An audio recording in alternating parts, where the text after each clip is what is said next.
frente às reclamações no atraso dos ônibus da CTA. Estive com Márcio Santos, na redação do Jornal Imparcial. Veja a entrevista.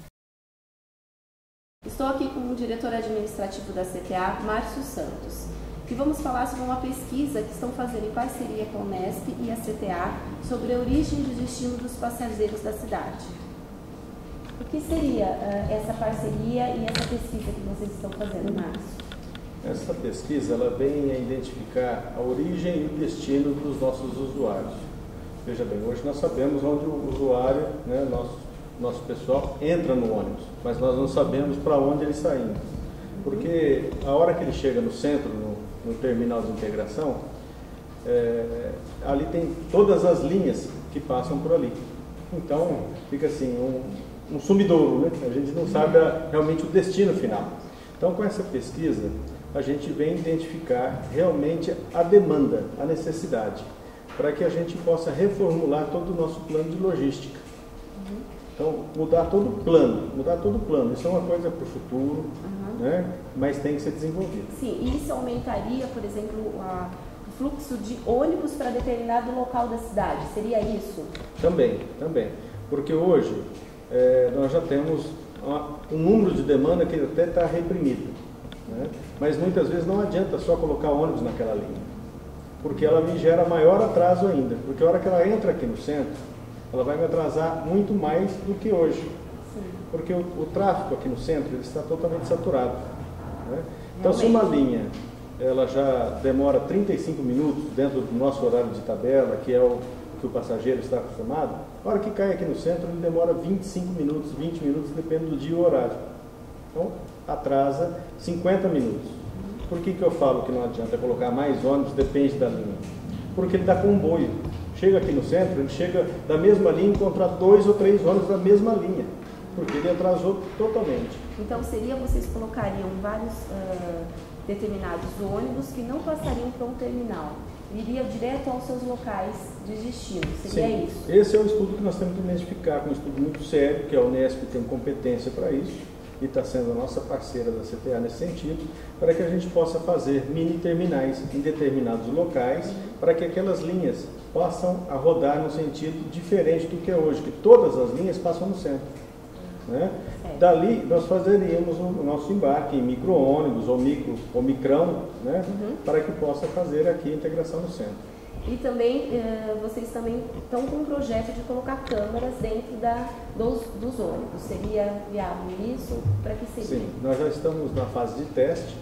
Então, é uma câmera moderníssima, que ela pega tanto a parte interna do ônibus como a externa, o frontal, para que também a gente possa ter uma análise melhor de ocorrências de acidentes, de avanço do sinal vermelho, né? E internamente, como proteção do próprio motorista, questão de assalto, que inibe o assalto, tudo aquilo que você mostra da publicidade é isso, inibe, né? E também todo o comportamento do nosso motorista com tratamento com o usuário. Ela identifica já com GPS a posição aonde o ônibus se encontra, a velocidade do ônibus. Então dá para trabalhar muitas outras coisas. E seria uma segurança para a população, segurança para o motorista e segurança para o nosso município também. Com certeza. E Márcio, em relação a isso também, para quando seria esse projeto? A pesquisa ela já está em andamento. Nós vamos terminar ela lá para março do ano que vem, março ou abril, porque ela tem que ser muito bem elaborada e para começar a pensar essa implantação no segundo semestre de 2013. Então, no ano que vem, nós já estaremos com uma total segurança e melhor viabilidade no nosso trânsito. Sim, com certeza. Daí nós temos que pensar em corredores de ônibus e das câmeras de segurança nós já começamos a implementar. Depois tem que abrir um processo de licitação e isso vai na decorrência também do tempo. Tudo bem, muito obrigada, viu? Estive aqui com o Márcio Santos, na nossa redação do Jornal Imparcial. Obrigada, Márcio. Estive na redação do Jornal Imparcial falando com o nosso repórter policial José Augusto Crispim sobre o aumento de violência no nosso município. Veja a nossa entrevista. Estou aqui na redação do Jornal Imparcial para um bate-papo com o nosso repórter policial José Augusto. Boa noite, José Augusto. Boa noite. Boa noite. Nós vamos falar hoje sobre a violência no país, notadamente no estado de São Paulo, e agora chegando para Araraquara. O que você tem a falar sobre isso? Então, principalmente esses ataques do PCC, a polícia, principalmente a polícia militar, né? Infelizmente, até pouco tempo atrás, a gente só ouvia falar isso na capital, né? Em grandes cidades, né? Em grandes centros, e hoje já não escolhem mais, né? Qualquer lugar, qualquer cidade, independente do tamanho, né? O crime organizado se fortaleceu e se espalhou, tem ramificações em todas as regiões, todas as cidades, né? E aqui não ia ficar fora disso, infelizmente, principalmente porque a gente tem um complexo penitenciário aqui na cidade, né? E isso facilita ainda mais, porque tem as visitas dos presos, né? O pessoal que vem trazer informações para eles, levar, né? E então esse tipo de crime chegou até a cidade, né? A gente está vivendo isso, já foram 2 policiais aqui da cidade foram assassinados, né? Um aqui no Parque São Paulo e outro que é daqui, só que estava trabalhando na Baixada Santista, também foi assassinado lá. E infelizmente é uma realidade hoje, né, no estado, mas eu acredito que o poder público está trabalhando, né, no sentido de minar o poder desse crime organizado, dessa facção, e dentro em breve eu acredito que vai dar uma resposta à altura. O que a polícia vem fazendo no sentido de tentar resolver o crescimento da violência na cidade? Então, eu acredito que com o aumento do efetivo no estado, né, novos policiais estão se formando, recentemente mais de 800 sargentos se formaram, no começo do ano 2.000 e poucos soldados, policiais que trabalham no setor administrativo estão sendo realocados para o setor operacional, trabalhando nas ruas para aumentar o efetivo, né? Melhorar o patrulhamento das ruas. Operações em conjunto com a Polícia Civil, né? Usando a parte de inteligência da Polícia Civil para chegar até os acusados de crimes e tal, né? Eu acho que isso tudo aí, em conjunto, é o trabalho que está sendo feito para tentar resolver esse problema, né? E, Augusto, qual seria a causa principal dessa violência? Na minha opinião, praticamente todos os crimes estão ligados à venda de drogas. Tudo se resume a ela, porque o traficante é o cerne da questão, né? É ele que tem o dinheiro para trazer as armas de fora, para se armar, né? Comprar arma, munição. Os pequenos furtos são feitos na maioria dos casos, por menores, para trocar com droga, né? Os assassinatos geralmente estão ligados com dívida de droga, né? Um traficante deve para o outro, o cara compra e não paga, o traficante vai lá e mata, ou manda matar. Eu acho que o maior problema é a droga, é o comércio de entorpecentes. Como a população pode ajudar a polícia a ter um parâmetro real da criminalidade? Fazendo denúncias, não se omitindo, cumprindo o seu papel de cidadão, né? Por exemplo, às vezes a pessoa é vítima de um pequeno furto e acha que não é necessário fazer essa comunicação para a polícia, né? Não faz o boletim de ocorrência, né? E isso mascara a realidade. Os dados da polícia, eles são, né? Uma pessoa é uma coisa, agora 20 pessoas, 30 pessoas, né? No mês, por exemplo, não comunicam o furto. Quando a Secretaria de Segurança Pública vai pegar os dados para fazer um número de ocorrências, por exemplo, essas 20, 30 vão ficar de fora, né? Então, o número de ocorrências que a polícia tem é um número que não é real, né? Então, a pessoa tem que fazer a sua parte, né? Para que o Estado, pode se omitir. Para que o Estado traga verba para o município de Araraquara. Possa trabalhar de acordo com a realidade, né? A realidade não seja mascarada. Augusto, muito obrigada. Muito obrigada pelas suas explicações. E voltaremos em breve falando mais sobre isso. Obrigada. Reage Araraquara promove pizzada na frente da Câmara Municipal debaixo de ameaça. Cerca de 60 pessoas estiveram no local. Veja a reportagem.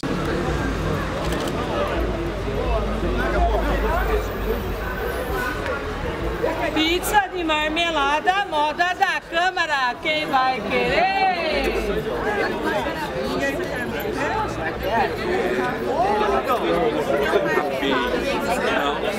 Gustavo Marega, qual é a intenção dessa pizzada aqui na frente da Câmara Municipal? Olha, a intenção, na verdade, é alertar a população, fazer com que a população esteja atenta ao caso do vereador Serginho, que foi feita a denúncia, tá? Quero deixar bem claro que nós não estamos aqui julgando o Serginho.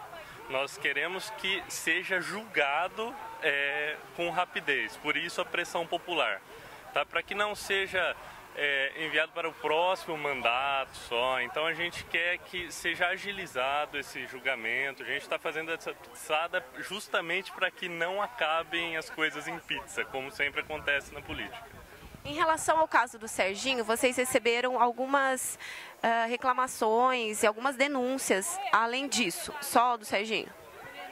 Olha, foram feitas, na verdade, 3 denúncias contra o Serginho, né? Que foram uma parece que, de dinheiro que ele pagava para assessores, a outra denúncia foi feita com relação à compra de votos, né?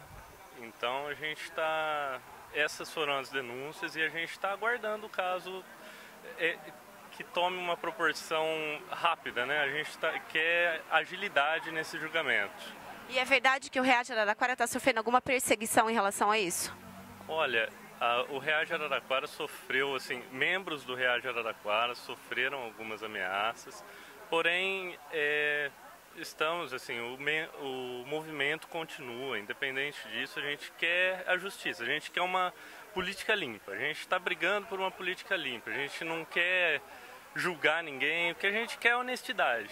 Então, independente de ameaças, de alguma coisa, a gente vai continuar, o movimento sempre vai continuar, como a gente já vem fazendo há quase um ano, e é isso aí.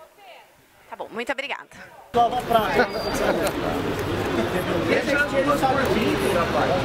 bom que fica, né? Pelo menos faz sentido na cidade. Olha a comissão! Aí sim é urgência. 0-0. No plano vermelho, nem no azul. Gostaria que você falasse um pouco do Reage Araraquara para a população. O Reage Araraquara é um movimento que começou na época da assinatura do salarial, dos vereadores. Nós começamos com poucos integrantes, depois a gente chegou a ter somente 3 integrantes, até da necessidade, e agora são 30 integrantes, 3 caras conhecidas e as outras 47 que ninguém conhece, assim, diretamente, só aparece, faz parte, conversa, faz parte das conversas, ajuda, mas não aparece. Essa foi a escolha do próprio movimento. O movimento tem uma liderança, o movimento é um movimento democrático, todo mundo dá a sua ideia, todo mundo dá a sua opinião referente a alguns fatos que aparecem. Vocês são apartidários? Nós somos apartidários, apesar de dizerem que não, nós somos apartidários. Não é que nós não somos contra o partido político, nós não temos partido político. A gente não acha que o sistema político que eles trazem é um sistema correto. A gente acha que tem que ser mudado, ter uma reforma política, por conta até do erro que se encontra de partidos, são N partidos, não tem conta do quantidade de partido que existe. Esse monte de partido com uma ideologia, cada um com a sua ideologia, depois se une para fazer. Então é uma coisa que a gente não consegue compreender. Aqui em Araraquara, por exemplo, o PT brigou com o PMDB. Em São Paulo, os dois eram mão. Em Brasília, os dois se amam. Então, essas coisas que a gente acha que ou é ou não é. Essa é a nossa ideia, a nossa ideologia. Que se tenha partidos, mas que eles sejam mais focados nos seus ideais e nas suas ideias. O Reage está aqui. Esse é o velho Rafael Pena que eu conheço. Eu acredito que sim. A gente não sabe a proporção da força do Reage. Nós temos uma fanpage que tem uma grande quantidade de pessoas fazendo parte. Esse movimento começou, nós tivemos aderiu a esse movimento 270 pessoas. Dessas 270 pessoas que aderiram ao movimento, que aderiram a esse ato de hoje, 273 talvez viriam. Então a gente não sabe a proporção disso. A gente sabe que a internet, todo mundo vai lá e curte, todo mundo vai lá e eu vou, Aí aqui aparece menos, mas a gente já tem uma proporção aqui até que interessante. Não que vá ter muita gente. Além do que eu também acho que teve um certo distanciamento das pessoas. Muita gente que viria, depois disse que não, por medo talvez das denúncias que foram tendo no caminho. Não que essas denúncias tenham fundamento, tá? Para deixar bem claro que a gente não tem nada contra o vereador, ou que a gente tem certeza que foi ele, que não. Na realidade a gente não tem certeza e também não pode afirmar nada. Porque a gente sabe que chegou denúncias pra gente, que teria pessoal de Matão vindo pra cá para causar tumulto no momento, pessoal daqui mesmo que queria causar um tumulto, mas isso não se materializou até agora. É isso que é importante. Então eu acho que o evento está realmente ganhando força e é isso que é importante, que a população veja. Não queremos ser o herói da situação, muito menos os salvadores da pátria. A gente quer que a população aprenda a andar lado a lado e a gente sai de cena. Que a população aprenda a andar. Na hora que aprender a andar, a gente sai de cena e não se constrange. Muito obrigada, Marcelo. Obrigado a você.